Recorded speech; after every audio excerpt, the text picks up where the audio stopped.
திருச்சி மேற்கு தாலுகா அலுவலகத்தை மூடி விவசாயிகள் போராட்டத்தில் ஈடுபட்டு வருகின்றனர். இது தொடர்பான கூடுதல் தகவல்களை நமது செய்தியாளர் கோவிந்தராஜ் வழங்கிட கேட்கலாம். கோவிந்தராஜ், வணக்கம். உங்க முழு தகவல்.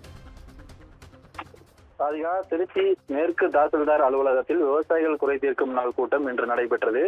இந்த கூட்டத்தில் சின்னசூரியில் உள்ள 100 ஏக்கர் அரசு தரிசு நிலத்தை போலி பட்டா மூலமாக 1000 பிளாட் போட்டுள்ளனர் எனவும், அந்த பட்டாவை ஒரு மூன்றாவது ஒரு நபருக்கு திருச்சி RDO பட்டாவை தரிசு என்று மாற்றித்தர மறுக்கிறார் எனவும், மேலும் பாப்பாக்குறிச்சியில் 100 வருடங்களாக சாகுபடி செய்து வந்து குத்தகைதாரர் செய்யப்பட்ட இடத்தை போலீஸை வைத்து மிரட்டுவதாகவும், அங்கு கற்களை கொட்டி அங்கு விவசாயம் செய்ய விடாமல் தடுப்பதாகவும், மேலும் 10 ஆண்டுகள் சிறை சென்று சுதந்திரத்திற்காக போராடிய செல்லசாமி என்பவருக்கு அரசு கொடுத்த 2.5 ஏக்கர் இடத்தை பட்டா கொடுக்க தாசில்தார் மறுப்பதாக கூறி திருச்சி தாசில்தார் அலுவலகத்தை முற்றுகையிட்டு விவசாயிகள் போராட்டத்தில் ஈடுபட்டனர். தொடர்ந்து RDO அலுவலகத்தை கதவை மூடி அங்கு அமர்ந்து விவசாயிகள் தொடர் போராட்டத்தில் ஈடுபட்டதால் அங்கு பரபரப்பு ஏற்பட்டது.